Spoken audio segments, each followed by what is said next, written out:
మీకు ప్రారంభంలోనే చెప్పాను. దేవుని ప్రజలు అనే సందేశం. ఈ రాత్రి దేవుని సాక్ష్యం. ఇలా దేవుని గురించే ఈ సంవత్సరం అంతా ప్రభు ఫాస్టింగ్ ప్రేయర్స్‌లో ఆయన అనుకూల సమయాల్లో మనందరితో మాట్లాడి బలపరచునుగాక. మీకు కూడా దేవుని దగ్గర నుంచి ఏదైనా ఒక ఆలోచన పొందుకున్నట్లుగా, ఈ సంవత్సరం అంతా ఇది నేర్చుకున్నాం అనేటట్లుగా ప్రభు ఒక ఆలోచన మీకు పుట్టించునుగాక. ప్రియులారా, యోహాను మొదటి పత్రికలో ఈ 5వ అధ్యాయం 9వ వచనంలో రాయబడిన మాట ఏమిటంటే, మనుషుల సాక్ష్యాన్ని మనం అంగీకరిస్తున్నాం కదా, దేవుని సాక్ష్యం మరింత బలమైనది అని ప్రభు గురించిన మాటలు యోహాను తన పత్రికలో మాట్లాడుతూ ఉన్నాడు. మనుషుల సాక్ష్యాన్ని మనం అంగీకరిస్తున్నాం. మనుషులు ప్రతి ఒక్కరు కూడా సాక్ష్యం చెప్తూ ఉంటారు. మనుషులు ఇచ్చే సాక్ష్యము ఒక విధంగా కనబడుతూ ఉంటుంది. దేవుడు వారికి చేసిన మేలు గురించి దేవుని మందిరంలో నిలబడి, ప్రభు గతించిన సంవత్సరం అంతా మమ్మల్ని కాపాడారని మనుషులు దేవుడు చేసిన మేలుని కొనియాడి సాక్ష్యం చెప్తూ ఉంటారు. ఓకే, ఇది అందరం కూడా చెప్పే మాటలే. అయితే దేవుడిచ్చే సాక్ష్యం కూడా మరింత బలమైనది కదా అని ప్రభువుని గుర్చిన మాటలు యోహాను తన పత్రికలో తెలియజేస్తూ ఉన్నాడు. ఈ రాత్రి కొన్ని విలువైన మాటలు మీకు చెప్తాను. అందరికీ అర్థమయ్యే రీతిలో పరిశుద్ధాత్ముడు మనతో సూటిగా తేటగా మాట్లాడునుగాక. అందరూ చేతులెత్తి ఒకసారి ఆమేన్ అని చెప్పండి. బిగ్గరగా హల్లెలూయా అని చెప్పండి. సో దేవుడిచ్చే సాక్ష్యం మరింత స్ట్రాంగ్, మరింత బలమైంది అని భక్తుడు గుర్తు చేస్తూ ఉన్నాడు మనకి. మనుషులు సాక్ష్యం చెప్తూ ఉంటారు. కొన్నిసార్లు చెప్పే సాక్ష్యాలు మంచి సాక్ష్యాలు ఉంటాయి, అందులో కొన్ని చెడ్డ సాక్ష్యాలు కూడా ఉంటాయి. మేలుకరమైన సాక్ష్యాలు కొన్ని ఉంటాయి, కీడుని కలిగించే కొన్ని సాక్ష్యాలు ఉంటాయి. కానీ దేవుడిచ్చే సాక్ష్యము మరింత బలమైంది అని భక్తుడు మాట్లాడుతూ ఉన్నాడు. ఈ రాత్రి ఈ వాక్యాన్ని ఆధారం చేసుకుంటూ కొన్ని మాటలు మీకు చెప్తాను. మన గురించి 3 సాక్ష్యాలు చెప్తారని ఆ వచనాల్లో మనకు కనబడుతుంది. సాక్ష్యం ఇచ్చేవాళ్ళు 3 అన్నాడు. అందులో మన గురించి సాక్ష్యం ఇచ్చేవాళ్ళు ఫస్ట్ థింగ్ ఎవరంటే పరిశుద్ధాత్మ దేవుడు మన గురించి సాక్ష్యం చెప్తాడు. ఆత్మదేవుడు ఒక వ్యక్తిని గురించి విట్నెస్ ఖచ్చితంగా సాక్ష్యం ఇస్తాడు.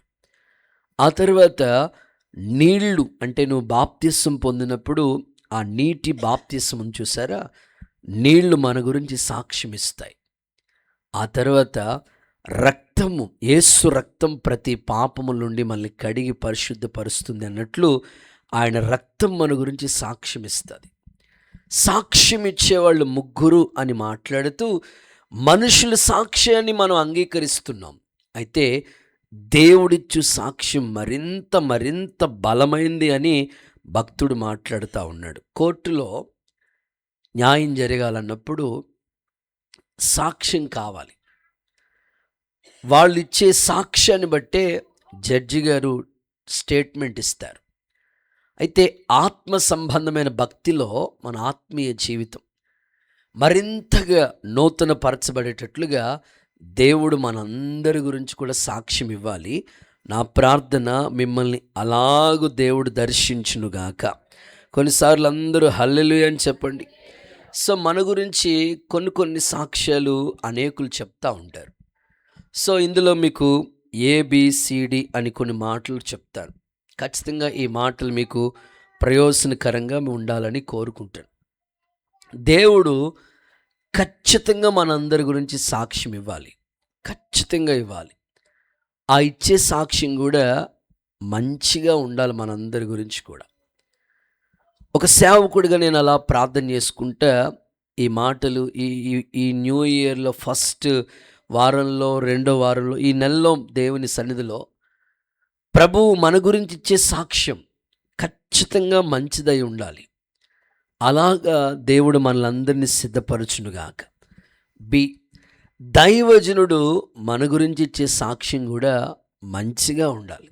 ప్రతి ఒక్కరి గురించి కూడా మీలో ఒక్కొక్కరి గురించి దైవ సేవకులమైన మేము మీ గురించి సాక్ష్యం చెప్పాలి.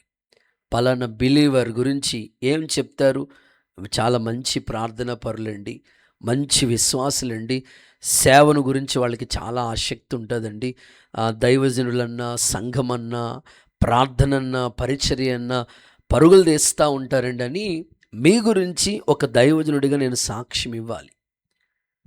లాస్ట్ 31 నా హృదయంలో అదే ప్రేరేపణ. అందుకే అందరి కుటుంబాలను నిలబెట్టి మీ అందరి గురించి సాక్ష్యం చెప్తూ వచ్చాను.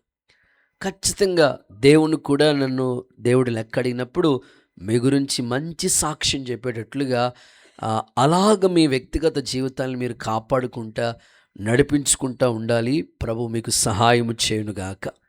గట్టిగా ఒకసారి అందరూ ఆమేనని చెప్పండి. రైట్. మన ఇంటోళ్ళు కూడా మన గురించి సాక్ష్యం ఇవ్వాలి. దేవుడు సాక్ష్యం ఇవ్వాలా, దైవజనుడు సాక్ష్యం ఇవ్వాలా. మూడవది ఏంటంటే మన ఇంటోళ్ళు కూడా మన గురించి సాక్ష్యం ఇవ్వాలి. మన ఇంట్లో ఉన్నవాళ్ళు సాధారణంగా దేవుడు సాక్ష్యం ఇస్తాడు, దైవ సేవకులు సాక్ష్యం ఇస్తారు. సో మీ గురించి బాగా ఇన్ఫర్మేషన్ బాగా తెలియాలంటే మీ ఇంటోళ్ళని అడిగితే బాగా చెప్తూ ఉంటారు. అవునా? అసలు సందేహమే లేదు. మీ ఇంట్లో చిన్నపిల్లల్ని అడిగితే మీ గురించి మొత్తం డేటా అంతా వాళ్ళు చెప్తూ ఉంటారు. చిన్నపిల్లలు భలే చెప్తూ ఉంటారండి బాబు. డాడీ ఎక్కడికి వెళ్ళాడు, మమ్మీ ఎక్కడికి వెళ్ళారు, మొత్తం అన్ని ఇన్ఫర్మేషన్ కూడా పిల్లలు బాగా చెప్తూ ఉంటారు. కనుక నీ భర్త నీ గురించి సాక్ష్యం ఇవ్వాలి, నీ భార్య నీ గురించి సాక్ష్యం ఇవ్వాలి, నీ పిల్లలు నాకు మంచి తండ్రి, మంచి తల్లి, మంచి అక్క, మంచి అన్న, ఈ విధంగా మన ఇంటోళ్ళు కూడా మన గురించి సాక్ష్యం చెప్పాలి. ప్రభు ఆ దిశగా మీ ఆత్మీయ జీవితాన్ని నడిపించునుగాక. కొంచెం గట్టిగా ఆమేనని చెప్పండి. సో ఈ విధంగా మన ఆత్మీయ జీవితం ఉండాలని, కట్టబడాలని దైవజనుడిగా నేను కోరుకుంటా ఉన్నాను. బైబిల్ గ్రంథంలో మనం చూడగలిగితే సమరయ స్త్రీ గురించి ఊరంతా సాక్ష్యం ఇస్తుంది కదా. ఒకప్పుడు తన జీవితం వేరు. ఆమె చెప్పిన మాటలను బట్టి మేము విన్నాము, రక్షకుని తెలుసుకున్నాము అని వాళ్ళు అంటారు. అంటే ఆమె బ్రతుకే ఒక సాక్ష్యం. ఆమె జీవితమే వాళ్ళందరికీ కూడా ఒక మంచి మోడల్గా, అద్దంలా కనబడుతుంది ఆమె జీవితం. కనుక అందుకే ఆమె చెప్పిన మాటలు యందు వాళ్ళు విశ్వాసం ఉంచారు. ఆమె జీవితమే ఒక అద్భుత సాక్ష్యంగా అద్దంలాగా ప్రతిమలింపచేసి ఆ గ్రామానికి, ఆ ప్రాంతానికి ప్రభుని గురించి చెప్పే ఒక బలమైన సాక్షిగా సమరయ స్త్రీ జీవితం కనబడుతూ ఉంది.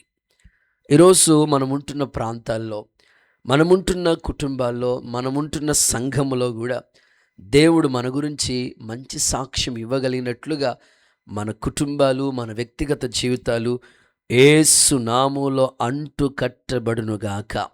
దావీదు గురించి ఎంత మంచి సాక్ష్యం చెప్పారండి ప్రభు. నా హృదయానుసారుడు, నా ఉద్దేశాలన్నీ కూడా నెరవేర్చేవాడని ప్రభు ఎంత చక్కగా మాట్లాడాడు ఆయన గురించి ఆ సాక్ష్యం. వాస్తవంగా దావీదు జీవితంలో అతిక్రమాలు ఒప్పుకున్నాడు. చేసిన తప్పిదాలు దేవుని దగ్గర, అయ్యా నీకు తెలిసే ఉన్నాయి, ఇస్సోపుతో నన్ను కడుగయ్యా, హిమము కంటే తెల్లగా మార్చయ్యా అని దేవుని దగ్గర తన హృదయం కుమ్మరించబడినప్పుడు దేవుడు తన జీవితాన్ని నూతన పరిచాడు. అందుకే ఆయన గురించి అద్భుత సాక్ష్యం చెప్పాడు. ఇదిగో దేవుడిచ్చే సాక్ష్యం మరింత బలమైంది. కాబట్టి ఈ సంవత్సరం ప్రారంభంలో మనందరి గురించి దేవుడు ఒక మంచి సాక్ష్యం ఇచ్చునుగాక. చప్పట్లు కొడుతూ ఒక్కసారి యేసయ్యకి బిగ్గరగా మహామహిమను ఆరోపించండి. బిగ్గరగా హల్లెలూయా. ఈరోజు నా ప్రశ్న ఏమిటంటే, నీ గురించి దేవుడు ఏమని సాక్ష్యం ఇవ్వాలి? నీ గురించి దేవుడు ఏమని సాక్ష్యం ఇవ్వాలి? ఒక 5 సందర్భాలు మీ ముందు పెడతాను. పరిశుద్ధాత్ముడు మనందరితో మాట్లాడి బలపరుచునుగాక. చదవండి. మొదటి మాట హెబ్రీయులకు రాసిన పత్రిక 11వ అధ్యాయం 5వ వాక్యాన్ని భక్తులు చదువుతారు. శ్రద్ధగా దేవుని మాటలు ఆలకిద్దాం. హెబ్రీయులకు రాసిన పత్రిక 11వ అధ్యాయం 5వ వాక్యాన్ని విశ్వాసమును బట్టి భక్తులు చదువుతారు. హానోకు మరణం చూడకుండానట్లు కొనిపోబడెను. అతడు కొనిపోబడక మునుపు దేవునికి ఇష్టుడై ఉండెనని సాక్ష్యం పొందెను. గట్టిగా చెప్పండి ఆమేన్. హుషారుగా హల్లెలూయా. Very good. మొదటి మాట దేవునికి ఇష్టుడు. ఆమేనండి. సో నీ గురించి ప్రభు ఇవ్వాల్సిన సాక్ష్యం ఏమిటంటే, హానోకు గురించి దేవుడు సాక్ష్యం ఇస్తున్నాడు. ఓ చక్కని సాక్ష్యం దేవుడు మాట్లాడుతున్నాడు. కొనుపోబడక మునిపే ఇతడు నాకు ఇష్టుడు అని దేవుడే స్వయంగా సాక్ష్యం పలుకుతున్నాడు. హానోకు జీవితాన్ని గురించి మనం చదువుతూ ఉంటే ఇంచుమించు 300 సంవత్సరాలు దేవునితో కూడా నడిచాడు. ఆయన జీవించిన కాలం 365 సంవత్సరాల పైనే జీవించాడు. ఈ జీవిత కాలంలో 300 సంవత్సరాలు దేవునితోనే నడిచాడు.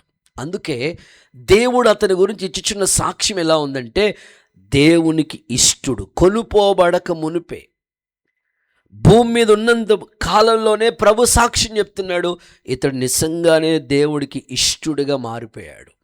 ఈ రాత్రి దేవుని సన్నిధిలో ఈ సంవత్సరం ప్రారంభ నెలలో దైవ సన్నిధిలో కూర్చున్న మనందరి జీవితాన్ని మరి మనుషులకి ఇష్టంగా ఉండాలని, మనుషులు చెప్పినట్లుగా, మనుషులకు నచ్చేటట్లుగా ప్రతి జీవితాన్ని కట్టుకుంటూ ఉంటారు.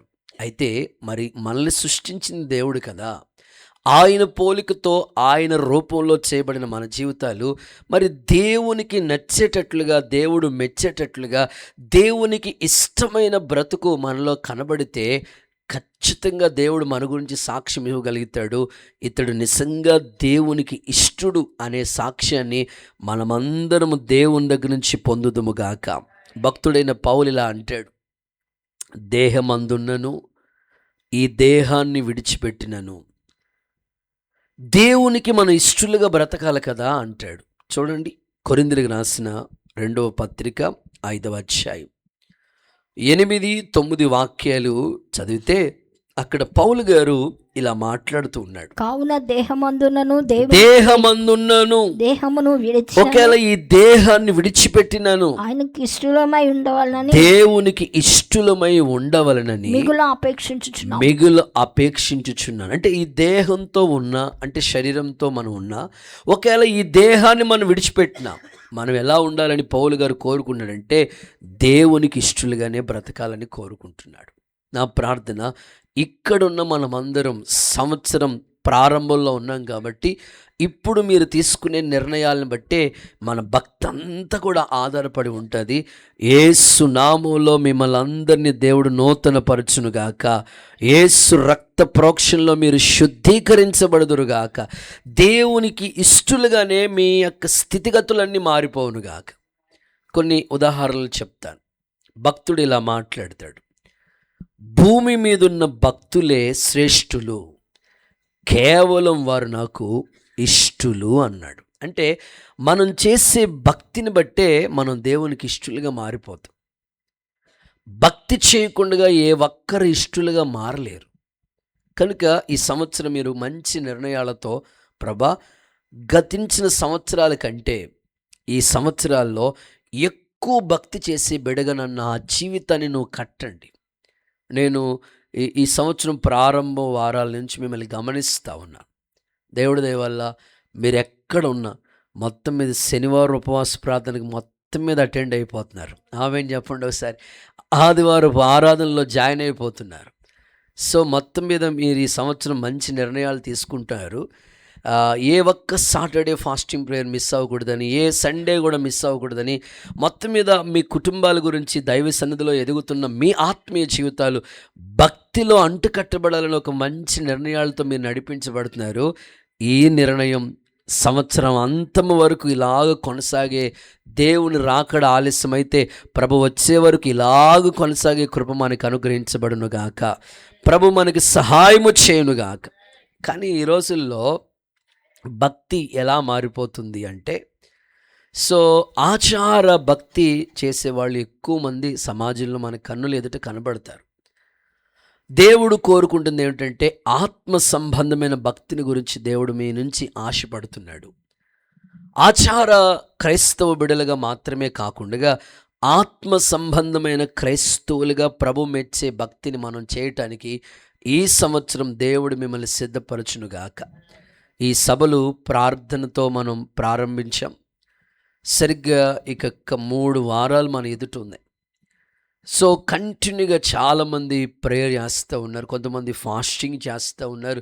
వాళ్ళకి అనుకూలతను బట్టి దేవుని పాదాల దగ్గర భక్తిని చక్కగా పునాది మీద కట్టుకుంటా ఉన్నారు.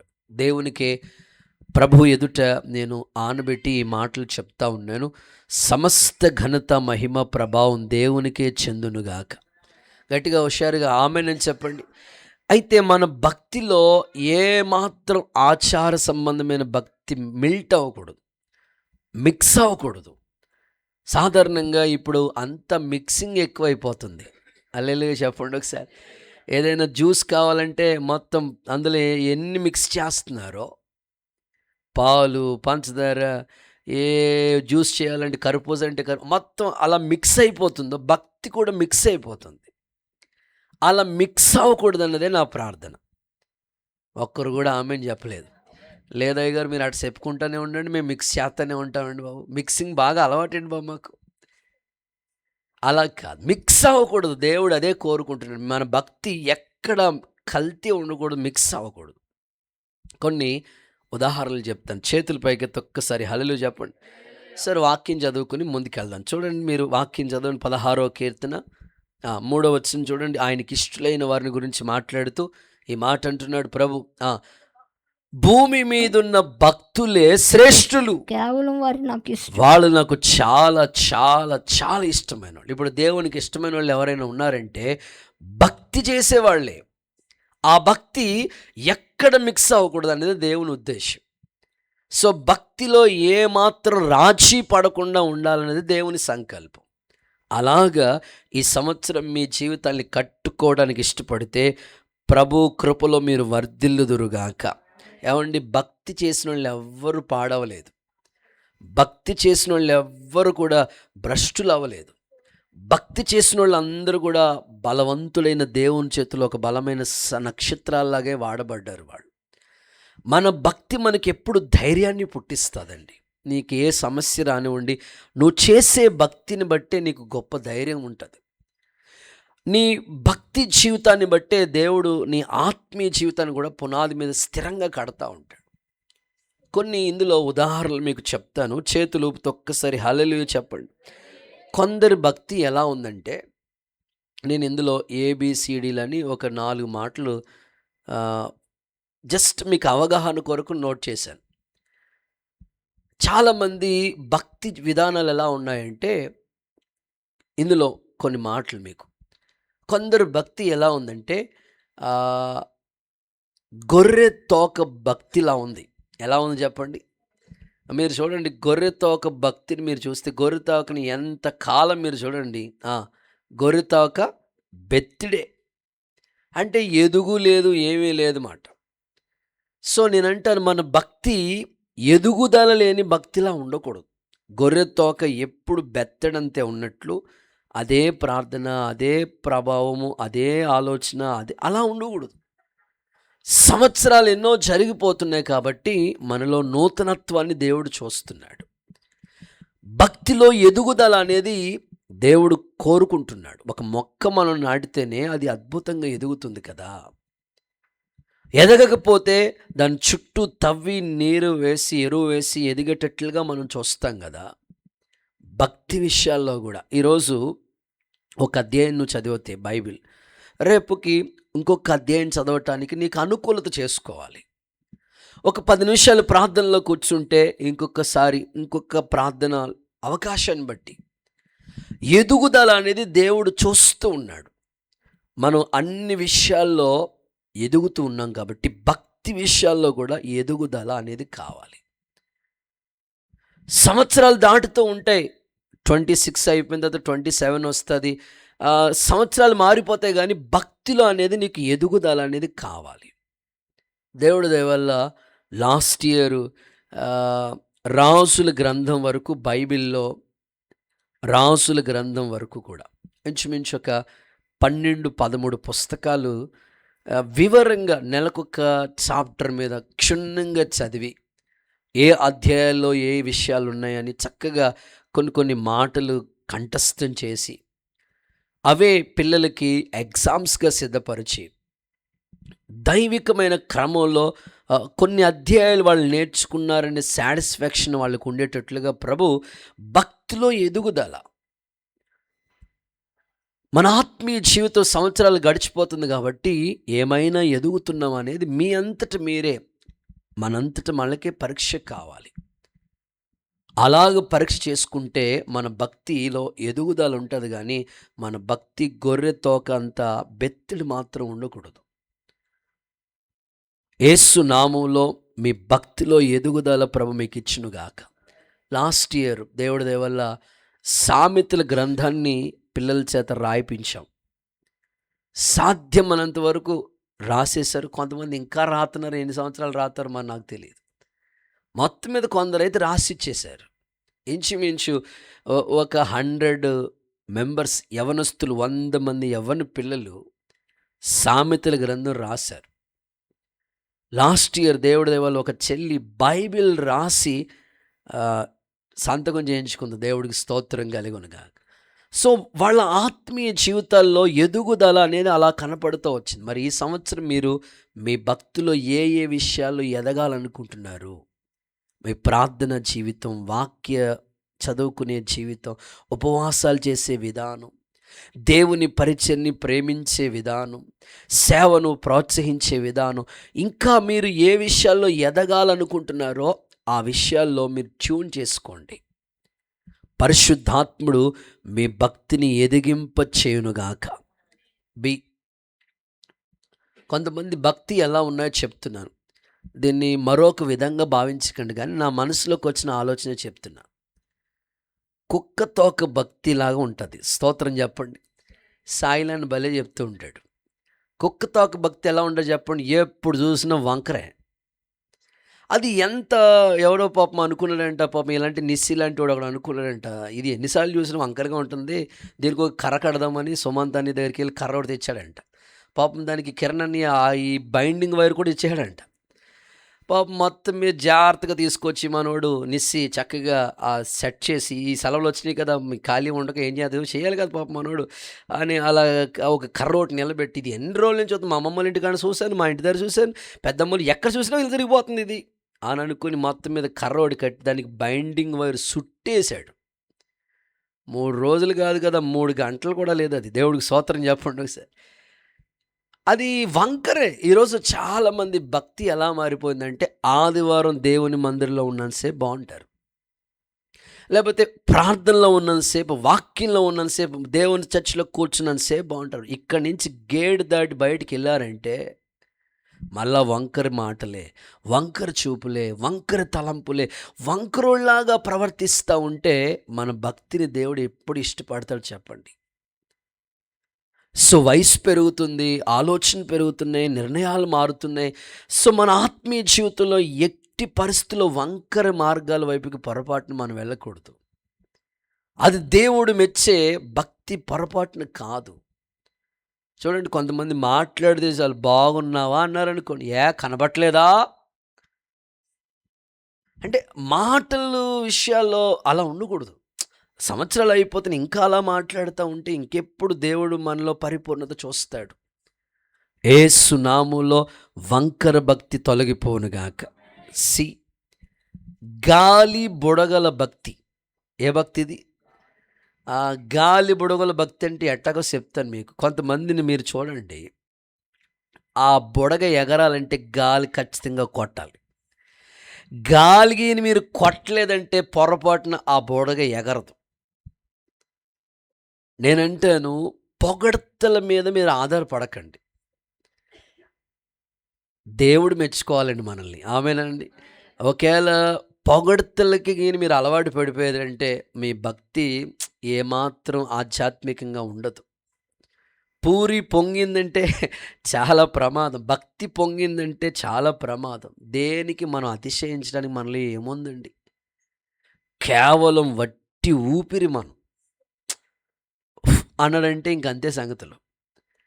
మనలో ఏమీ లేదు, అసలు ఏమి అతిశయించడానికి కొంచెం కూడా మనలో ఏమీ లేదు. కాబట్టి మన భక్తి గాలి బుడగల్లాగా అట్లా ఉప్పొంగిపోయే స్థితిని మనలోకి ఎప్పుడు రానివ్వకండి. ఈ సంవత్సరం మీరు అలా కట్టుకోవటానికి మీ భక్తిని దైవ సన్నిధిలో ఒక చక్కని తీర్మానంతో అంటుకట్టబడండి.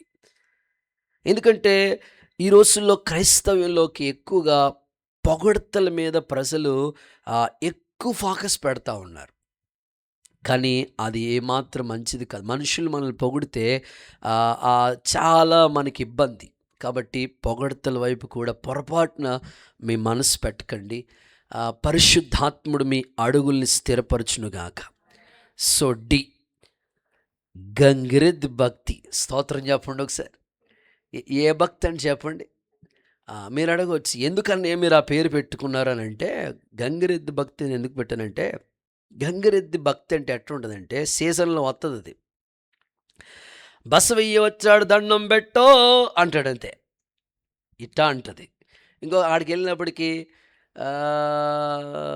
నీవు చేసిన ఉపకారములకని తోతా బొక్కలో ఏదేమంటారు, దాన్ని ఏమంటారు, ఆ గొట్టంలో మొత్తం మీద పాడతాడు.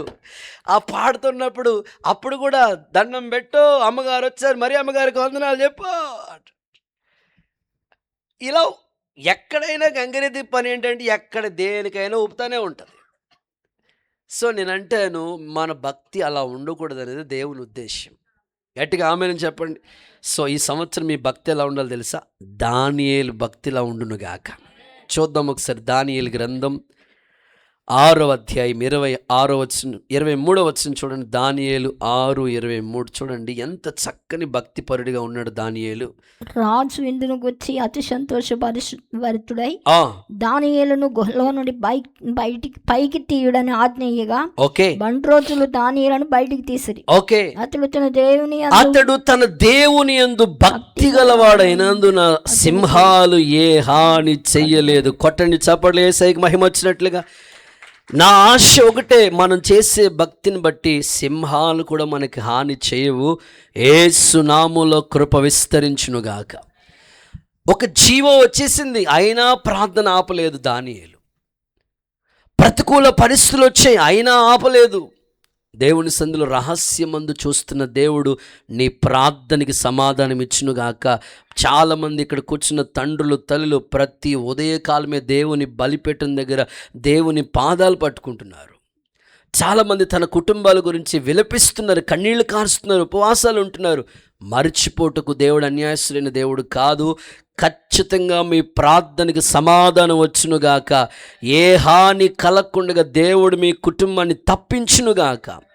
ఈ సంవత్సరం అంతా తన కృపలో భద్రపరిచి, ఆరోగ్యం ఇచ్చి, క్షేమం ఇచ్చి, మీరు చేసే భక్తిని బట్టి మీ కుటుంబాలు స్థిరపరచబడునుగాక.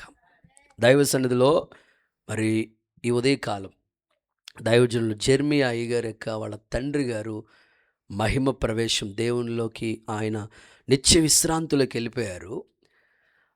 వారి గురించి ఆ దైవజనుడు ఇచ్చిన సాక్ష్యం వింటే చాలా ఆశ్చర్యం అనిపించింది. వారి తండ్రి చేసిన భక్తి, ఒక హాస్టల్లో ఒక చిన్న జాబ్ చేస్తూ ఉండేవారంట ఆయన. ఆ చిన్న ఉద్యోగంతో తన పిల్లల్ని పెంచారంట. చాలా భక్తి పట్ల రోజుకి ఒక 5 గంటలు ప్రార్థన చేసేవాడంట ఆ తండ్రి. ఆ ప్రార్థన తన పిల్లల మీద ప్రభావితం చూపించింది. సో తన గర్భమున పుట్టిన కుటుంబస్తులు, బిడ్డలు ప్రయోజకులయ్యారు. ఈరోజు నువ్వు చేసే భక్తి కూడా నీ పిల్లల మీద ఖచ్చితంగా ప్రభావితం ఉంటుంది. యేసు నామములో అలాంటి దివ్యమైన కృప నీకు అనుగ్రహించబడునుగాక. గుడ్. ఇక రెండో మాటలోకి వెళ్ళిపోతున్నాను. సెకండ్ వన్, దేవుని సాక్ష్యం బలమైంది. మన గురించి ఆయన ఏమని సాక్ష్యం ఇవ్వాలి? చదువుదాం. మత్తయి సువార్త 15వ అధ్యాయం 28వ వాక్యాన్ని చదువుదాం. మత్తయి సువార్త 15వ అధ్యాయం 28వ వాక్యం.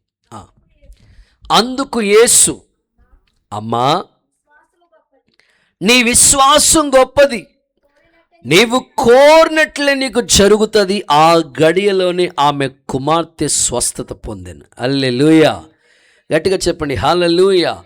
సో ప్రభు మన గురించి ఏమని సాక్ష్యం ఇవ్వాలి అని ఆలోచిస్తే, రెండవదిగా నీ విశ్వాసం గొప్పది అనండి ఒకసారి గట్టిగా.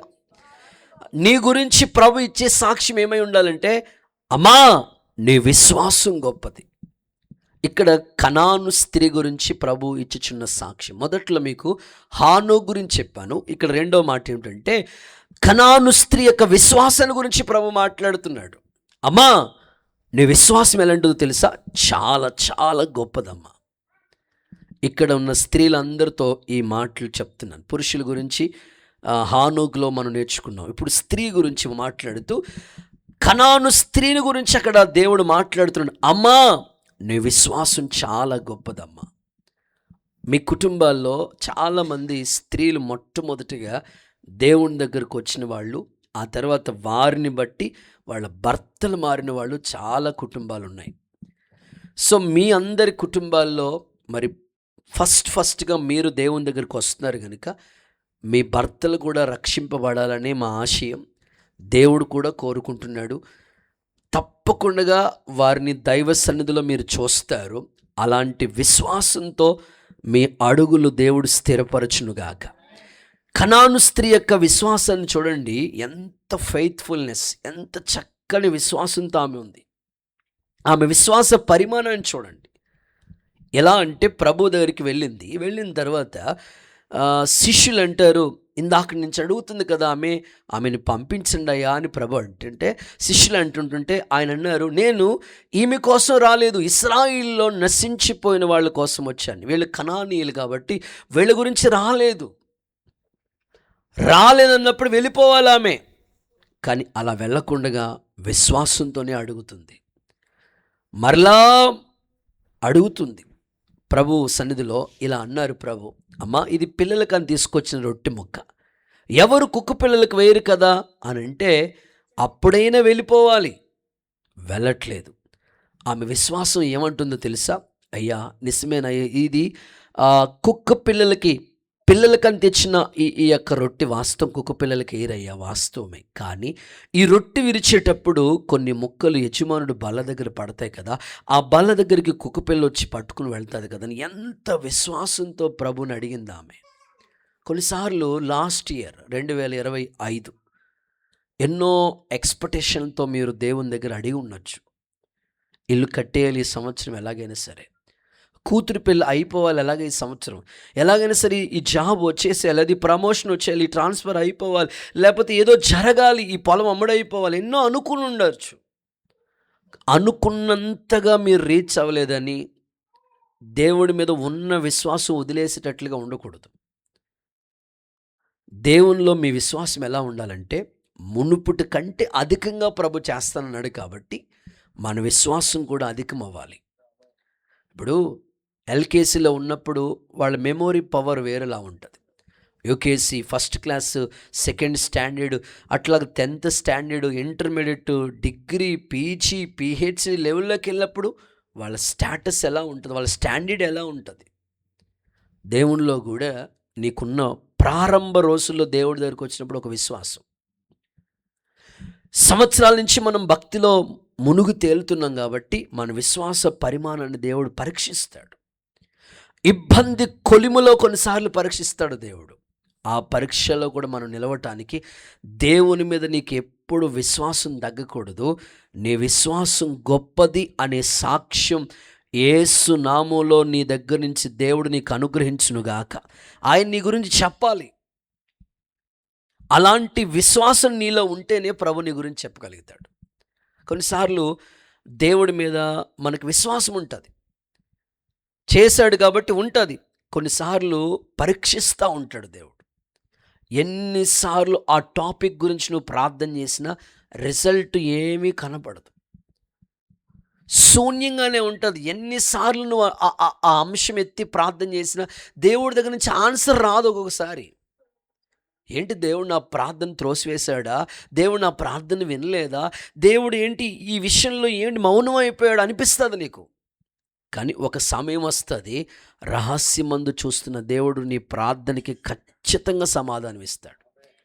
ఒకటి మాత్రం మీరు గుర్తుపెట్టుకోండి, దేవుని సన్నిధిలో గడిపిన సమయమైనా, దేవుని పాదాల దగ్గర చేసిన ప్రార్థన అయినా, దేవుడి మీద నువ్వు ఉంచిన విశ్వాసం ఏదైనా సరే ఎప్పుడు వృధా కాదండి. మనుషుల మీద నీకున్న నమ్మకం కంటే దేవుని మీద నువ్వు పెంచుకోగలిగిన ఆ నమ్మకాన్ని బట్టి దేవుడు కార్యసిద్ధి మొదలు పెడతాడు. ఈ సంవత్సరం నువ్వు అడగవలసింది ఏంటంటే, ప్రభా నా గురించి నువ్వు అలాంటి సాక్ష్యం ఇవ్వండి. ఆమేనని చెప్పండి ఒకసారి. ఎట్ ద సేమ్ టైం శతాధిపతి విశ్వాసాన్ని గురించి కూడా మాట్లాడాడు. శతాధిపతి ఏమన్నాడు? అయ్యా, నా దాసుడు బలహీనంగా ఉన్నాడు, రోగై ఉన్నాడు, నువ్వు ఒక్క మాట సెలవిచ్చాలి, నా దాసుడు బాగైపోతాడు. ప్రభు అంటాడు, నేను మీ ఇంటికి వస్తాను అన్నాడు. వద్దు ప్రభా, నువ్వు ఇంటికి రావద్దు, కానీ ఒక్క మాట సెలవిచ్చాలి. అంటే శతాధిపతి విశ్వాసం ఏంటంటే, వాక్కుని పంపి బాగు చేస్తానని చెప్పాడు కదా, ఆ మాట మీద ఎంత నమ్మకం ఉందో చూడండి.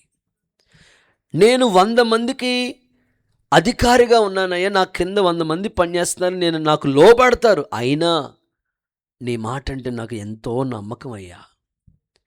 అందుకే దేవుడు అతని గురించి కూడా ఒక అద్భుతమైన సాక్ష్యం చెప్తున్నాడు. చూడండి, మత్తయి సువార్త 8వ అధ్యాయం 8 నుంచి 10 వచనాలు ఒకసారి చదివితే, అక్కడ శతాధిపతి యొక్క విశ్వాసాన్ని గురించి ప్రభు మాట్లాడుతున్నాడు. ప్రభువా, ఇంటిలోకి వచ్చుటకు నేను పాత్రుడను కాదు, నీవు నా ఇంటికి రావడానికి నేనైతే పాత్రుడిని కాదు, నీవు మాట మాత్రం నువ్వు ఒక్క మాట సెలవిస్తే చాలయ్యా, అప్పుడు నా దాసుడు స్వస్థత పొందేస్తాడు. నేను కూడా అధికారమునకు లోబడిన వాడను, అవును, నా చేతి కింద సైనికులు ఉన్నారు, నేను ఒకరిని పొమ్మంటే పోవును, ఒకరిని రమ్మంటే వస్తారు, నా దాసుని ఈ పని చేయమంటే చేయనని ఉత్తరం ఇచ్చాను. ఓకే, 10వ వచనం చూడండి. విని ఆశ్చర్యపడంటే దేవుడి విశ్వాసానికి వెంట వచ్చుచున్న వారిని చూసి ఇశ్రాయేలీలో ఎవ్వనికైనా ఎంత విశ్వాసం నేను చూసి ఉండలేదని నిశ్చయంగా మీతో చెప్తున్నాను. హల్లెలూయా చెప్పండి. ప్రభువుకే ఆశ్చర్యం వేసిందంట ఆయన విశ్వాసాన్ని చూసి. దేవుని సందులో శూన్యంలో సృష్టిని కలుగజేసిన దేవుడు నీ ఎడల కార్యాలు చేయటానికి సమర్థుడే. కానీ మన విశ్వాసం ఎందుకు కొన్నిసార్లు బలహీనమవుతుంది. దేవుని మీద మనకు ఉండవలసిన అపారమైన విశ్వాసం ఎందుకో తగ్గిపోతుంది. ఈ రాత్రి మరలా మీరు విశ్వాసంలో బలపడగలిగితే, దేవుని నమ్ముకున్న ప్రారంభ దినాల్లో నీకు చేసిన కార్యాలు ఇప్పుడు ఆయన చేస్తాడు. నీ విశ్వాస పరిమాణం యేసు నామములో పెంపొందించబడునుగాక. చేతులెత్తొక్కసారి హల్లెలూయా అని చెప్పండి. ఈ మధ్య కాలంలో ఒక సాక్ష్యం నేను విన్నానండి. ఒక తల్లి దేవుణ్ణి మందిరానికి వెళ్ళి భక్తి చేసే ఒక స్త్రీ, ఆమె యొక్క విశ్వాస పరిమాణం ఎలా ఉంది అనంటే, భర్త భయంకరమైన వ్యక్తి, నాబాల్ లాంటోడు, మోటోడు, మొండోడు, ఎవ్వరి మాట వినడు, ఎదురు తిరిగే వ్యక్తి, తిరుగుబాటు చేసే మనిషి. ఈమె సుబుద్ధి కలిగిన అబీగయల్ లాంటి భార్య. వారి కుటుంబంలో ఎదురైన పరిణామాలు ఎలా ఉన్నాయంటే, భర్త భయంకరమైన టార్చర్ పెడతాడంట. ఎంత టార్చర్ పెడతాడయ్యా అనంటే, అన్నం తింటా ఉంటుంటే ఆ ప్లేటు, ఆమె చేతిలో ఉన్న ప్లేట్ ఇసిరేస్తాడంట. ఒకేలా ఇంకా కోపం వచ్చిందంటే ఆ ప్లేట్ తీసుకుని మజ్జిగాన్నం తింటుంటే మొఖం మీద కొడతాడంట. ఎంతో భయంకరంగా ఇబ్బంది పెడతాడట. ఇంకో మాటలో చెప్పాలంటే, స్మోకింగ్ అలవాటు ఉంది, డ్రింకింగ్ అలవాటు ఉంది. ఆ స్మోకింగ్ చేసినప్పుడల్లా ఆ సిగరెట్ తీసుకుని వచ్చి ఆ శరీరం మీద గాయాలు చేస్తాడంట. అంత బాధ పెడతా ఉంటాడంట. సో ఇది సరిపోక ఆమె నిద్రపోతూ ఉంటుంటే నిద్రలో బేబీ ఫ్యామిలీ కటింగ్ వేసాడంట. అంటే జుట్టు కట్ చేశాడు. స్త్రీలకి ఘనత తల వెంట్రుకలే, అది మొత్తం కట్ చేశాడు. ఇంత బాధ పెడతా ఉన్నప్పుడు ఎలాంటి స్త్రీకైనా ఎంత బాధ కలుగుతుందండి, మానసికంగా కృంగిపోతారు వాళ్ళు. అలాంటి సమయాల్లో ఆ ఇంట్లో వాళ్ళకి తెలిసిన బంధువులు ఎవరో అడిగారంట, ఏమా మీ నాన్నగారికి చెప్పొచ్చు కదా. వాస్తవంగా వాళ్ళ ఇంటి బ్యాక్గ్రౌండ్లోకి మనం గమనిస్తే, వాళ్ళ బ్యాక్గ్రౌండ్ చూస్తే వాళ్ళ అన్నయ్య మంచి ఇంజనీర్, వాళ్ళ చిన్నన్ని లాయర్, వాళ్ళ నాన్నగారు డాక్టర్. వాళ్ళ ఇంట్లోనే ఉన్నారు మొత్తం ఆఫీసర్స్ అందరూ కూడా. ఒక్క ఫోన్ కాల్ చేస్తే అందరూ సాయంకాలానికి ఇంటికి వచ్చేస్తారు.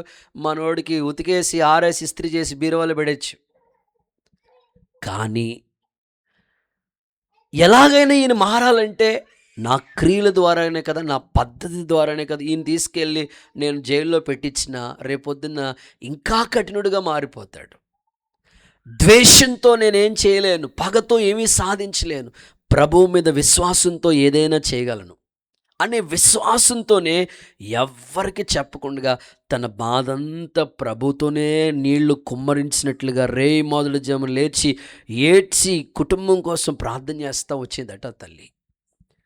అలా ప్రార్థించగా ఆమె కన్నీటి ప్రవాహంలో భర్త మార్పు చెంది సంఘంలో అంటుకట్టుపడ్డాడు. చప్పట్లు కొడుతూ ఒకసారి యేసయ్యకి మహిమ చెల్లిద్దామా? ఎందుకు ఈ రాత్రి ఈ మాట మీకు చెప్తున్నానంటే, నీ విశ్వాస పరిమాణం ఎలా ఉంది ప్రభు అడుగుతున్నాడు. నీ ఇంటికి రక్షణ వస్తుంది అనే వాగ్దానం ఉంది కదా. ఇప్పుడు జక్కీ ఇంటిని గురించి ఏమని రాశారు? నేడు నా ఇంటికి రక్షణ వచ్చింది. మరి మీ ఇంటి సంగతి ఏంటి? మీ ఇంట్లో అందరూ రక్షింపబడ్డారా? స్త్రీగా మీరు రక్షింపబడ్డారు, భర్త రక్షించబడలేదు. ఒకవేళ పిల్లలకి రక్షణ లేదు, ఒకవేళ మామయ్య గారికి రక్షణ లేదు, లేదా అత్తమ్మ గారికి రక్షణ లేదు, మీ ఇంట్లో ఎవరికి రక్షణ లేదో ఈ విశ్వాసం నీకు రావాలి. నేను నా ఇంటి వారు ప్రభువుని సేవిస్తాము, మా ఇంటికి రక్షణ వస్తుంది. చెరసాల నాయకుడు ఇంటివారు రక్షణ ఆనందం ఎలాగ దేవుడిచ్చాడో మరి ఈ విషయంలో దేవుడు చేయలేడా? ఆ విశ్వాసాన్ని బట్టే నీకు దేవుడు చేస్తాడు.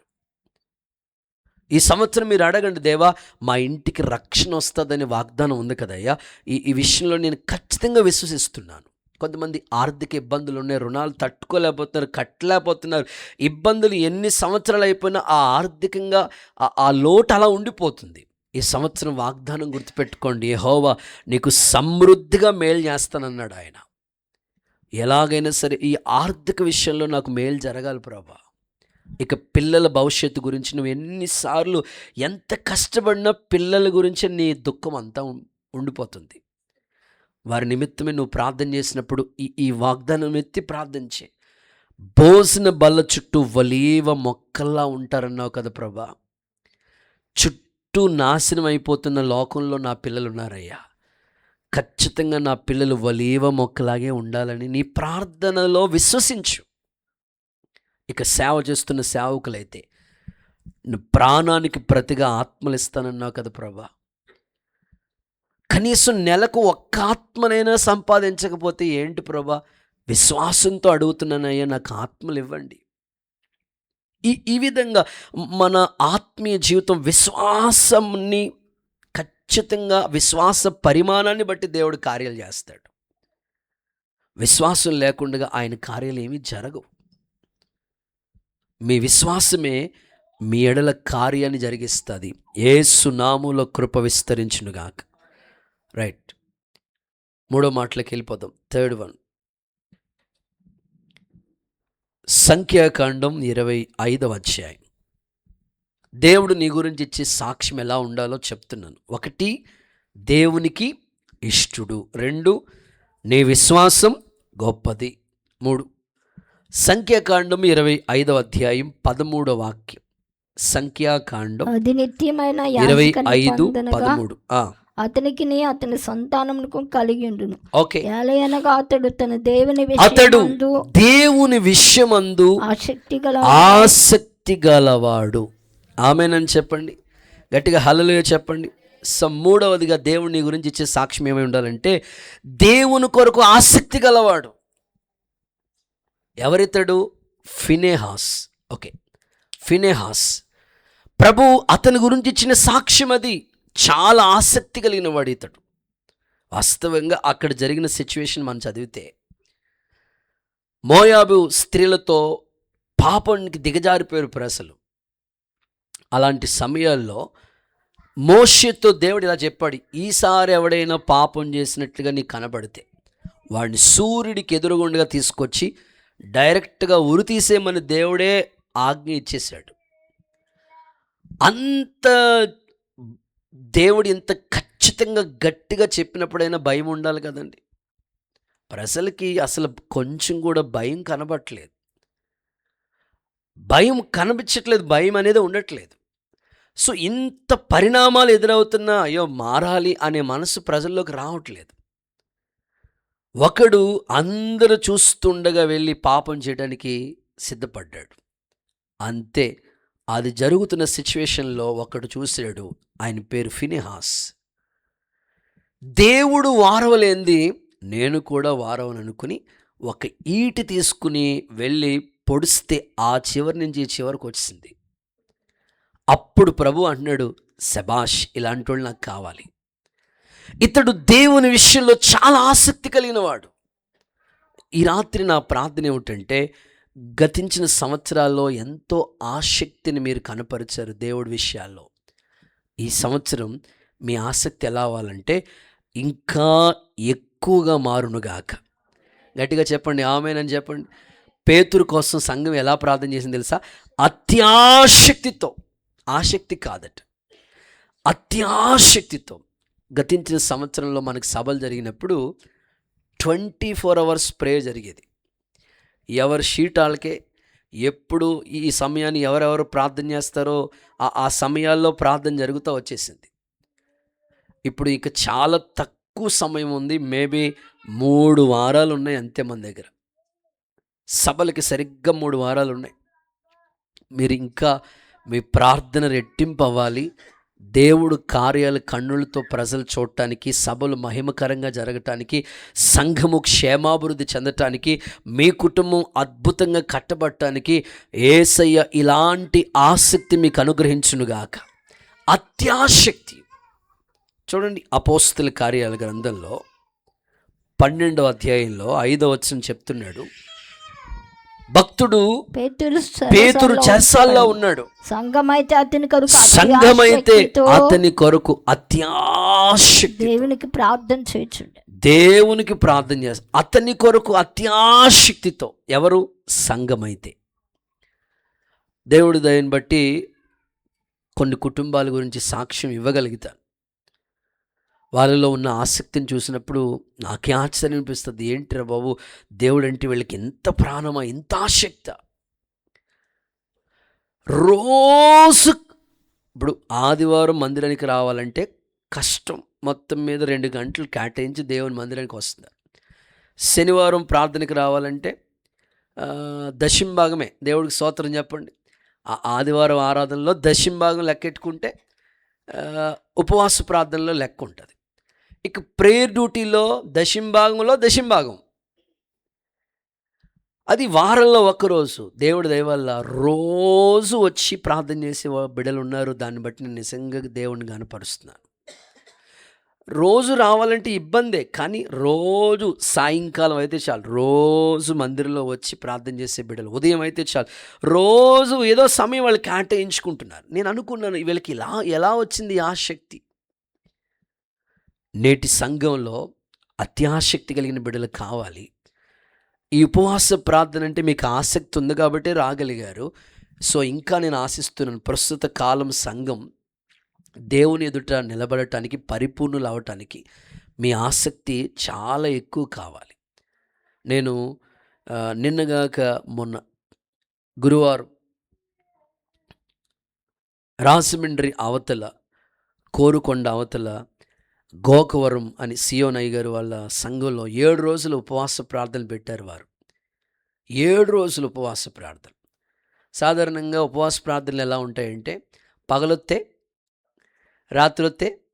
సో పగల బ్యాచ్ అది షిఫ్ట్లు మాట, వాళ్ళకి పాప డ్యూటీలు చేసినట్టుగా షిఫ్ట్లు ఉంటాం. మనం ఏం చేస్తాం, తప్పదు, వాళ్ళ పరిస్థితులను బట్టి మార్చుకుంటారు. కానీ నాతో పాటు ఈ తమ్ముడోళ్ళు తీసుకెళ్ళాను. పగలు ఎంతమంది జనాభా ఉన్నారో రాత్రి కూడా అంతేమంది జనాభా. విచిత్రం చెప్పనా, ఆ ఏరియా ఎలాంటిదంటే అందరూ దొంగోళ్ళంట. మారి వచ్చి కూర్చున్న వాళ్ళు 70% దొంగోళ్ళు ఉన్నారు అక్కడ. స్తోత్రం చెప్పండి ఒకసారి. అయ్యగారు చెప్తే నాకు భలే ఆశ్చర్యం అనిపించింది. ఫస్ట్ రోజు కూటానికి ఎంతమంది ఉన్నారో లాస్ట్ రోజు కూటానికి కూడా అంతేమంది ఉన్నారట. ఎలా వచ్చింది వీళ్ళకి ఆసక్తి? ఇంకా ఇంకా ఆయన ఆ చర్చ్ అది బ్రాంచ్ చర్చ్ మాట. అది వాళ్ళకి గుండేపల్లి నుంచి ఈయన గోకవరం వస్తారు, 100 కిలోమీటర్లు వస్తారు, 100 కిలోమీటర్ల దూరం అంట ఆ బ్రాంచ్.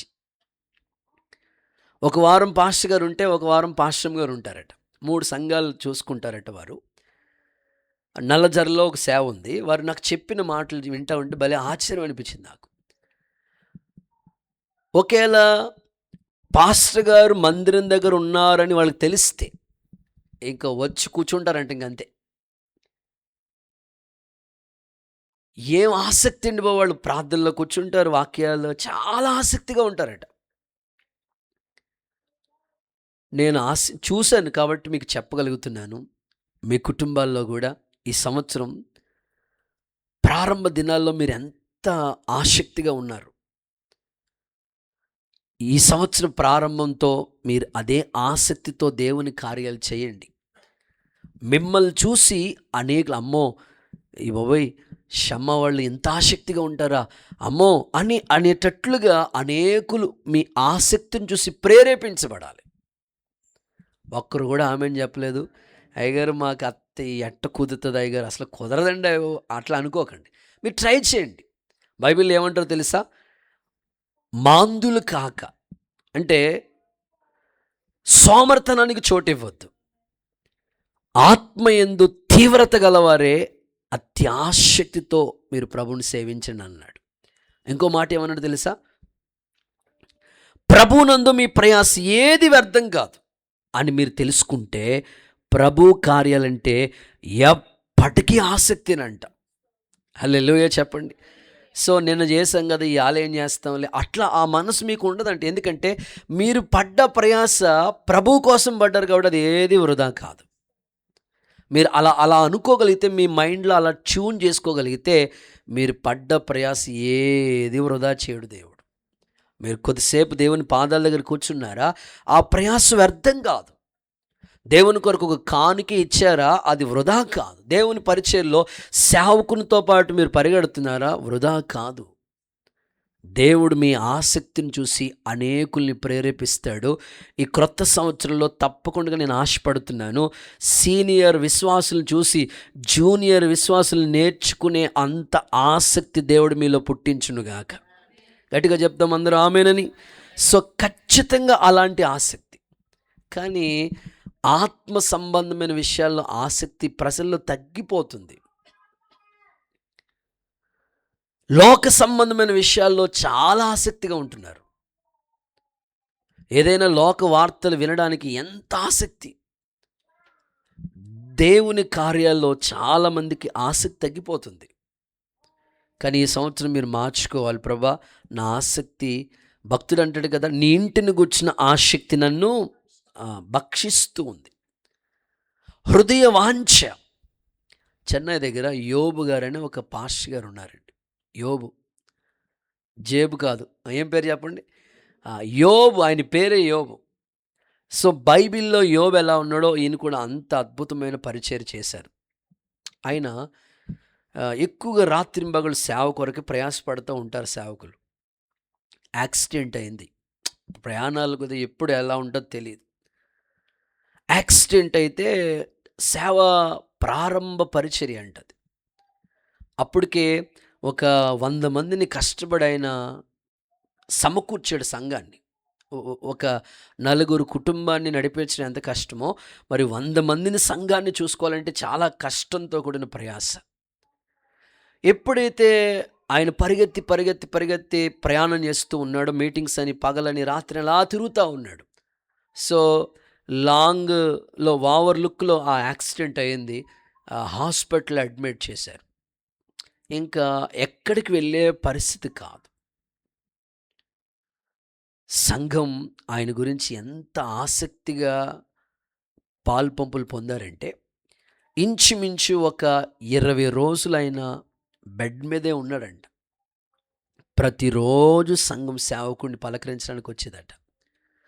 ప్రతిరోజు సేవా కార్యక్రమాలు పాస్టర్ గారు వెళ్ళి జరిగించవలసిన మీటింగ్స్, సంఘంలో కొంతమంది ఆసక్తి కలిగిన వాలంటీర్లు, సంఘానికి ఆసక్తి కలిగి నడిపించగలిగిన భారం ఉన్నవాళ్ళు వాళ్ళే వెళ్ళి ప్రేయర్ లీడ్ చేస్తూ ఉండేవారంట, వాళ్ళే వాక్యాలు చెప్తూ ఉండేవారంట, వాళ్ళే విజిటింగ్లు చేస్తూ ఉండేవారంట.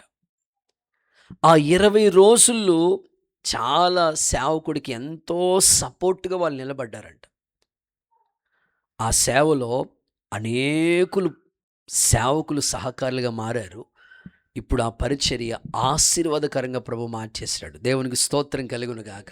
నేను ఈ రాత్రి కోరుకుంటుంది ఏంటంటే, మీ ఆసక్తిని చూసి అనేకులు ప్రేరేపించబడాలి. కొంతమందిని ఆసక్తిని చూస్తే వాళ్ళే రావట్లేదు కదా, మనం వెళ్ళకపోయినా పర్లేదులే, ఓ పసిపెద్దనికి అలసి ఎప్పుడో సమ్మ ఉన్నప్పటి నుంచి ఉన్నారంటే వాళ్ళే రావట్లేదు, మనం వెళ్తే ఏంటండి. అట్లా కాదు, మీ ఆసక్తిని చూసి ప్రేరేపించబడాలి. ఆమెను చెప్పండి సార్, గట్టిగా హల్లెలూయా చెప్పండి. ఆసక్తి అంటే గుర్తొచ్చింది, మన మణిప్రకాష్ గారు వాళ్ళ తండ్రి గారు ప్రభునందు నిద్రిస్తే ఆ బరియల్ కార్యక్రమానికి వెళితే ఆ ఫ్యామిలీ కుటుంబం చెప్తా ఉన్నారు ఆ తండ్రి కోసం. కంజరి ఇలా కొడితే కుటుంబ ఆరాధనకు అందరూ వచ్చేయాలని లెక్క అంటది, అది ఒక బెల్లమాట. స్తోత్రం చెప్పండి. ఖచ్చితంగా ఆయన కుటుంబ ఆరాధనలో ఖచ్చితంగా కూర్చునేవాడు. 90 సంవత్సరాల వృద్ధుడు. ఏ రోజు కుటుంబ ఆరాధన లేకుండా లేదంట ఆయన. అలా వచ్చి కంజరి అలా కొడితే అందరూ ఎక్కడ ఏ గదిలో ఉన్న వాళ్ళైనా వచ్చేవలసింది. ఇంకా చూడండి, కొంతమంది తండ్రుల గురించి, కొంతమంది భక్తుల గురించి మనం వింటున్నాం. సో ఈరోజు నా ఆశ ఏమిటంటే, మిమ్మల్ని చూసి అనేకులు ప్రేరేపించబడాలి. సో వీళ్ళు పాటలు పాడుతున్నారు, మనం కూడా పాడదాం అనే ఆసక్తి వాళ్ళకి రావాలి. వీళ్ళు ప్రేయర్ చేస్తున్నారు, మనం కూడా వెళ్దాం, సో కుటుంబ ఆరాధన చేద్దాం, సో విజిటింగ్ అయ్యగారితో పాటు వెళ్దాం, అమ్మద్ గారితో పాటు వెళ్దాం. ఈ విధమైన ఆసక్తి ప్రేరేపించబడాలి మీకు. పరిశుద్ధాత్ముడు మీలో ఈ ఆసక్తి పుట్టించునుగాక. రైట్, ఇక 4వ మాటలోకి వెళ్తాను. 4th వన్, దేవుడు మన గురించి ఏమని సాక్ష్యం పలకాలి. అపోస్తుల కార్యాల గ్రంథం 9వ అధ్యాయం 15-16 వాక్యాలు. అందుకు ప్రభువు, నువ్వు వెళ్ళుమో, అన్ని జనుల ఎదుట, రాసుల ఎదుట, ఇశ్రాయేలీయుల ఎదుటను నా నామం భరించుటకు ఇతడు, నా నామాన్ని భరించటానికి ఇతడు నేను ఏర్పరచుకున్న సాధనం, ఇతడు నా కొరకు నా నామము కొరకు ఎన్ని శ్రమలు అనుభవించవలనో నేను అతనికి చూపుతున్నానని అతనితో చెప్పాను. హల్లెలూయా అని చెప్పండి, హుషారుగా చెప్పండి. 4వది, నా కొరకు శ్రమలు అనుభవించేవాడు. ఆమేన్. ఇప్పుడు సౌలు గురించి దేవుడిస్తున్న సాక్ష్యం ఏంటంటే, ఇతడు నేను ఏర్పరచుకున్న సాధన ఎందుకయ్యా, ఇదిగో ఇతడు నా నామము కొరకు ఎన్ని శ్రమలైనా అనుభవించేవాడు. క్రైస్తవ్యంలో చిన్న శ్రమ వస్తే చాలు, ఇక తట్టుకోలేనంత పరిస్థితి. ఇప్పుడు ఎలా అయిపోయిందంటే క్రైస్తవుల యొక్క విశ్వాస జీవితం, చిన్న శ్రమ వస్తే చాలు దేవుడికి దూరం అయిపోతున్నారు. చిన్న కష్టం వస్తే చాలు, అబ్బో నా వల్ల కాదు అంటున్నారు. కానీ దేవుడు నీ గురించి ఏమని సాక్ష్యం ఇవ్వాలంటే, సౌలు ఒకప్పుడు హింసకుడు, దోషకుడు, హానికరుడు, పాపుల్లో ప్రధాన పాపి, ఇప్పుడు పౌలుగా మార్చబడిన పౌలు పట్ల దేవుని సంకల్పం, ఉద్దేశం ఎలా ఉందంటే, ఇతడు నా నామం కొరకు ఎన్ని శ్రమలైనా అనుభవించేవాడు. ఈ సంవత్సరం మరి శ్రమను నువ్వు ఎలా తీసుకుంటావంటే, శ్రమను ఒక ఆయుధంగా తీసుకో, శ్రమను ఒక కిరీటంగా తీసుకో. ఎందుకంటేనే శ్రమ నొందుట నాకు మేలు అన్నాడు భక్తుడు. శ్రమ పడితేనే వాళ్ళ వారసులండి. క్రీస్తుతో కూడా వారసత్వం ఎప్పుడు మనకు వస్తుందంటే, ఆయన శ్రమ పడ్డాడు కాబట్టి ఆయన శ్రమనే ఒక ఆయుధంగా ధరించుకున్నాడు. ఇప్పుడు బైబిల్ ఏమంటుందో తెలుసా, శ్రమ దినాన నువ్వు కృంగిపోతే, అందుకని నీకు శ్రమలు వస్తే దాన్ని ఆయుధంగా ధరించుకోండి. ఏదైనా నీ ఇంట్లో, నీ ఆత్మీయ జీవితంలో, లేదా నీ భక్తి విషయాల్లో, నీ కుటుంబ విషయాలు, కొన్నిసార్లు నేను చాలా భక్తుల్ని, చాలామంది బిడ్డల్ని గమనించేది ఏంటంటే, దేవుని కొరకేమో మంచిగా ప్రయాసపడదామని ఆశ ఉన్న వాళ్ళకేమో ఇంట్లో నుంచి ఫోర్స్ ఉంటుంది.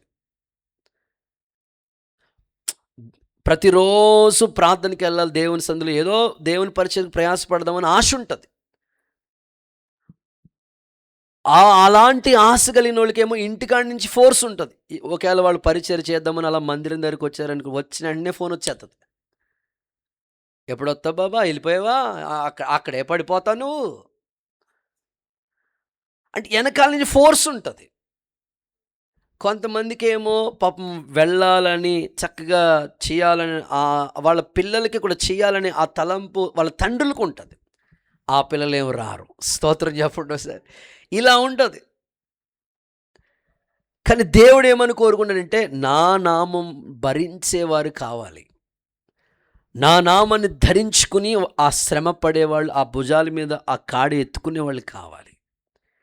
ఇంకో మాటలో చెప్పాలంటే మోషే మనకు గుర్తొస్తాడు కదా, దేవుని ప్రజలతో శ్రమ అనుభవించుట నాకు గొప్ప భాగ్యమని ఎంచుకున్నాడండి. ఐగుప్తి ధనము కంటే దేవుని ప్రజలతో శ్రమ అనుభవించడమే నాకు మేలు. అందుకే దేవుడు ఆ కృప మోషేకి ఇచ్చాడు. సో దేవుడు శ్రమకు తగిన ప్రతిఫలం ఉంచుతాడు. కనుక శ్రమల్ని మీరు యోగ్యమని వాటిని ఎంచుకోండి. దేవుడు నా కొరకు శ్రమ పడ్డావని నీ గురించి సాక్ష్యం చెప్పాలి. యేసయ్య అలాంటి కృప మీకు అనుగ్రహించునుగాక. చూడండి, మోషే కోసం చదువుదాం. హెబ్రీ పత్రిక 11వ అధ్యాయం 24 నుంచి 26 వరకు చదువుదాం. మోషే పెద్దవాడైనప్పుడు విశ్వాసాన్ని బట్టి ఐగుప్తి ధనము కంటే క్రీస్తు విషయమైన నింద గొప్ప భాగ్యమని ఎంచుకుని అల్పకాలం పాపభోగం అనుభవించుట కంటే దేవుని ప్రజలతో శ్రమ 26 అల్పకాల పాప భోగములు అనుభవించుట కంటే దేవుని ప్రజలతో శ్రమ అనుభవించుట మేలని వచ్చింది. ఎందుకు 26లో ఉంది చూడండి. ఏలయనగా తనకు ప్రతిఫలముగా కలగబోయే బహుమానం మీదే దృష్టి ఉంది. నేనంటాను, బహుమానం మీద దృష్టి ఉన్న వాళ్ళకి శ్రమలు పెద్ద లెక్క ఉండవు. హల్లెలూయా. బహుమానం మీద దృష్టి లేకపోతే, అమ్మో చిన్న శ్రమ వస్తే ఇక దేవుడికి దూరం అవుతారు. ఈ రాత్రి మీరు గుర్తుపెట్టుకోండి, ఏదైనా నువ్వు శ్రమ పడుతూ ఉన్నావంటే నీకు బహుమానం మీద దృష్టి ఉంది. బహుమానం ఎలాగైనా పొందాలనుకున్నవాడు ఎన్ని శ్రమలు వచ్చినా పెద్దగా పట్టించుకోడు. ఈ సంవత్సరం మీరు అలా గోల్ సెట్ చేసుకోండి. ఏ విధము చేతనైనా చిన్న శ్రమ వచ్చినా దాన్ని మేలుగా ప్రభు మీకు మారుస్తాడు. యేసు నామములో కృప విస్తరించునుగాక. నన్నే అంటున్నారండి బాబు, అందరూ నన్నే తిడతారండి బాబు. నేనంటాను, నీకే బహుమానం.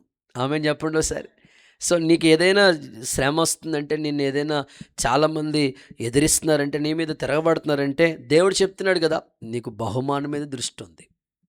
కొన్నిసార్లు చూడండి, జనరల్గా మాట్లాడతాను, మన బ్రాంచి కండ్రిగా విశ్వాసులు మీరు చూస్తే ఆల్ నైట్ ప్రేయర్కి అందరికన్నా ముందు వచ్చే వాళ్ళు ఎవరు చెప్పండి? నిజంగా మనస్ఫూర్తిగా ఒప్పేసుకుందాం. కండ్రిగా బ్రాంచ్ ఫస్ట్ 1వ తారీఖు ప్రార్థనకి అంత ఆసక్తిగా ఉన్న వాళ్ళకేమో అక్కడ ఆరాధన చేసుకోవడానికి లేదు. ఎంత శ్రమో చూడండి. ఇప్పుడు దేవుని మందిరంలో ఒక తల్లి పాపం ఆ తల్లి మందిరం తుడుస్తుంది, చక్కగా పిల్లలు పరిచయం చేస్తారు. చాలా ఆసక్తిగా, అందరూ అన్ని కుటుంబాలు ఆసక్తిగా ఉంటాయి. కానీ ఇప్పుడు వాళ్ళు దేవుని కార్యాలు చేయడానికి ఆటంకాలు మాట. ఎందుకు ప్రభు ఈ శ్రమ? ఇదిగో నీకు ఒక బహుమానం ఉంది. ఆమెను చెప్పండి. బైబిల్లో చాలామంది భక్తులందరూ శ్రమల నుంచి పుట్టుకొచ్చిన వాళ్ళే కదండి. ప్రకటన గ్రంథం యోహాను గారు ఎక్కడ రాశాడు? ఏ స్థాయిలో రాశాడు? ఏ పరిస్థితిలో రాశాడు? బాగా మండుచున్న ఆ యొక్క నూనెలో పడేశారు. శ్రమ నొందుట మనకి మేలే.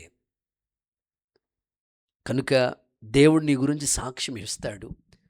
ఇతడు నిజంగా నా కొరకు శ్రమ పడేవాడని సాక్ష్యం చెప్పాలి ప్రభు. అలాంటి కృప దేవుడు మీకు ఇచ్చునుగాక.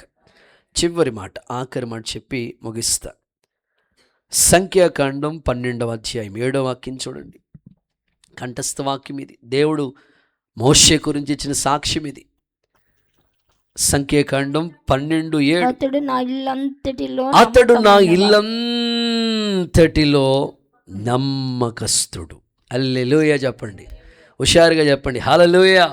సో ఈ సాక్ష్యం దేవుడిని గురించి చెప్పాలి. ఇతడు నా ఇల్లంతట్లో నమ్మకస్తుడు. మోషే గురించి వాళ్ళ అక్కో సాక్ష్యం చెప్తుంది, వాళ్ళ అన్నో సాక్ష్యం చెప్తున్నాడు. కానీ దేవుడిచ్చే సాక్ష్యం ఎలా ఉందో తెలుసా? ఏమనుకుంటున్నాం మోషే కోసం? నా ఇల్లంతట్లో నమ్మకస్తుడు ఆయన.